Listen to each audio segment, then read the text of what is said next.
Okay, let's talk about how cavities form, because I think this is the major question that people ask when asking about or thinking about oral health. As I mentioned before, cavities are literally holes. They're fenestrations, as the nerds call them, nerds like me call them.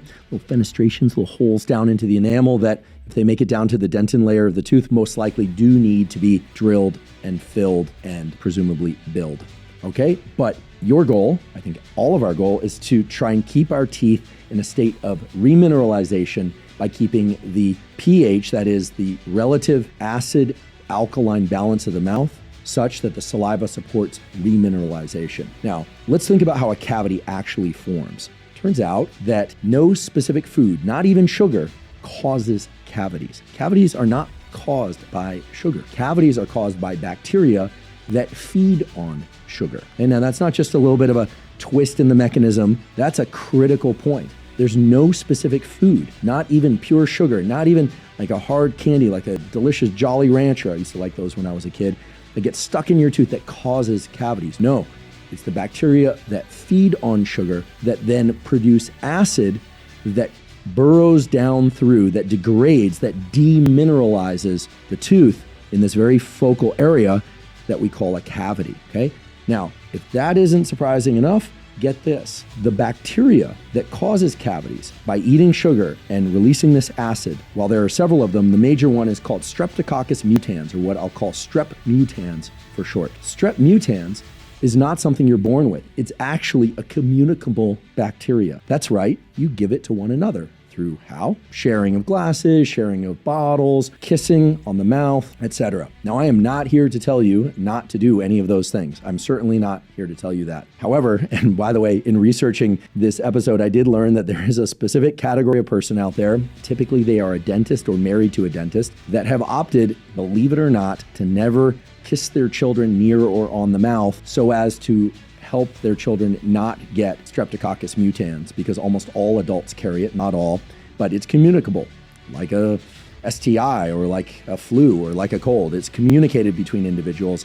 We are not born with it. Now, that's a whole area of, let's just call it biosocial ethics decision-making that I think most people are not going to be too concerned with, or at least act on, because let's face it, most people are not going to change their overall behavior of kissing or usage of bottles or glasses in order to avoid getting strep mutans. Most people in the world have strep mutans or will get strep mutans, and it lives in the mouth, okay? It just resides there. Strep mutans is there and it's hungry. What's it hungry for? Sugar. When there's sugar present, it eats it.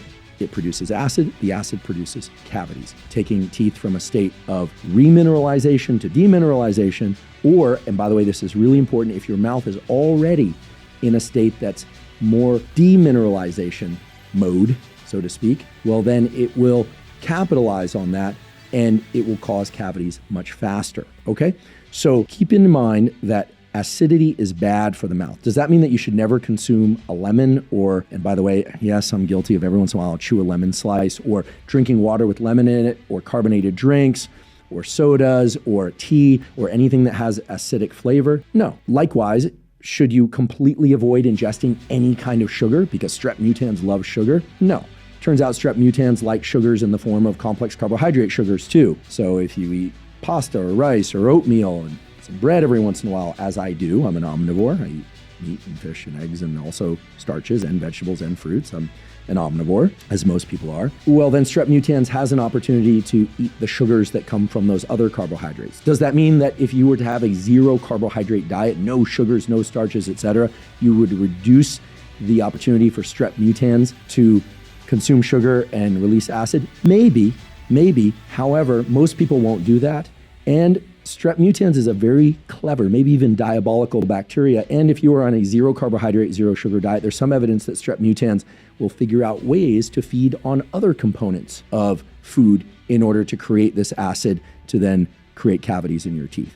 So the key thing to understand here is that cavities form not from foods, not from sugars per se, but from strep mutans and other bacteria that eat those sugars and create acid.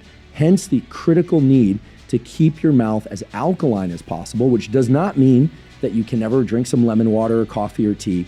Here's the key point that everyone needs to remember, and because this dovetails beautifully into how often you should brush and floss, and when you should brush and floss specifically. The key point is the degree to which your mouth is in a demin state or a remin state, and the degree to which cavities have the opportunity to form is dependent on the amount of time in which your mouth is net acidic or net alkaline, the amount of time that you are in a demineralization mode or remineralization mode. Okay, so it's the amount of time. No one can avoid having their mouth be acidic every once in a while, or ingesting a sugar or a food that strep mutans can feed on and produce acid. The key is to try and reduce the amount of strep mutans and reduce the amount of acid in the mouth. That's the best way to reduce cavities and even reverse cavities that have started to form.